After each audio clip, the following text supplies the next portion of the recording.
Assalamu alaikum warahmatullahi wabarakatuh. Kabajamtoota hordoftoota keenya hundi keessanuu baga nagaan jiraattan isiniin jedha jechaadha. Guyyaa har'aa wanti dhufeen jechaadha. Oduu iyyaafannoof isinitti dhufe jechaadha. Duraan dursee jechaadha uummanni Oromoo addunyaa kanarra jirtanii fi akkasumas warroonni biyya jirtan maatiiwwan obboleeyyan keessan yookaan maatiin ijoo ilmaan teessan jechaadha. Magaalaa biyya Yaman magaalaa sana mana hidhaa keessatti dhiyeenya kana wareegamanii warra taatan hundaa fi akkasumas ilmaan Oromoo addunyaa kanarra jirtan hundaaf Rabbiin jajjabina isinii haa kennu jira. Isaaniifillee Rabbi jannata isaan haa qananiisu. Rabbi warra jannataa isaan haa taasisu.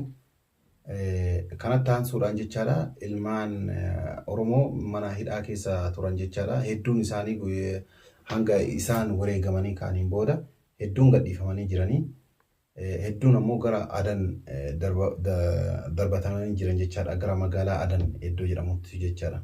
Kanaaf namoonni hedduun keessaanillee bilbilanii jechaadha. Biyyarraa bilbilanii maatiin bilbilanii ijoolleen isaanii daandii kanarra jiran jechaadha. Hedduun bilbilanii ijoollee isaanii waan nu gaafataa jiraniif nus hedduu isaanii anamma guyyaa kaleessaa irraa eegalee dheengadda irraa eegalee ijoollee barbaadaa oolee iddoo hunda argachuu hin dandeenye waan jiraniif jechaadha.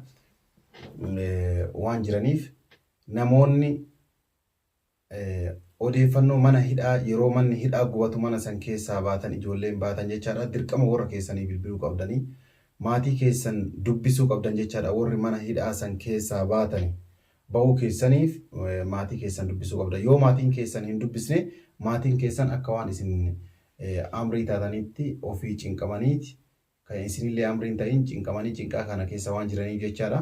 Amrii akka hin taane akka isin lubbuun jirtan bilbiltaniiti himuu qabdani.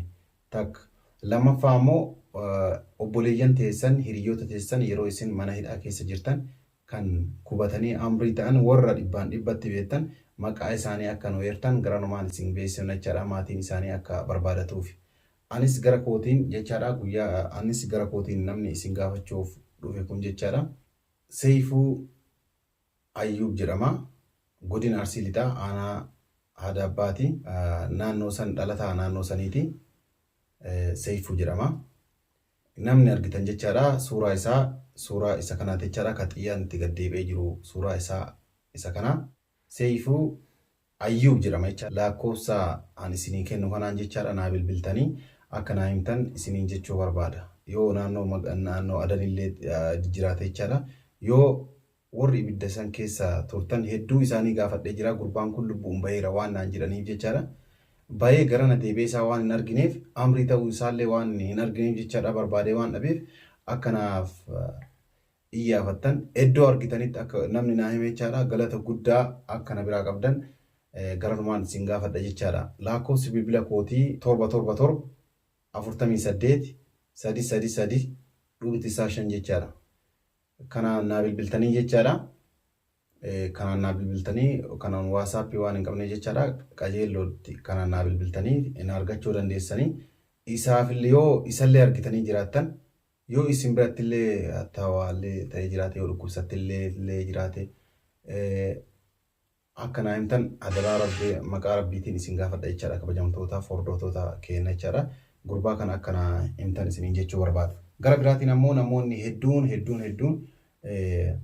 ijoollee mana hidhaa san keessa jiru warra amrii hin ta'intu ni jiru jechaadha. Warra amrii ta'an hedduu jira. Warri amrii hin ta'anillee warri ammoo mana yaalaa keessa jiran hedduu jiran jechaadha. Maatiin isaanii biyya keessa waan rakkataa jiraniif ijoollee mana yaalaa jirtu san jechaadha. Dhiyeenya kana keessatti maqaa isaanii qabadheef gandaaf godina isaanii kan isinii beessu ta'a jechaadha. Yoo rabbi irraa taate jechaadha inshaallah. Kana isiniin jedha adaraa rabbii Seifuu Ayyuub nama jedhamu jechaadha. Nama suuraa isaa isinii maxxanse kana jechaadha. Iddoo argitanitti akka naa iyyaafattan akka naa himtan lakkoofsa ani isinii kaa'e kanaan jechaadha. Bilbiltanii iddoo jirtanitti akka naa himtan garanumaan isin gaafadha jechaadha. Isinis akkasumas warroonni maatiin keessan ilmaan keessan isin jalaa badeeti gara magaalaa biyya Yaman gara biyya Yaman kana maatiin ijoolleen teessan isin jalaa baddee garana kuttee osoo isiniin bilbilii warri turteertu yoo jiraate jechaadha. Karaa miidiyaa keenyaa kanaan jechaadha. Karaa yuutuubii kanaan isinii maxxansinee uummata isinii iyyaafannaa waan ta'eef jechaadha.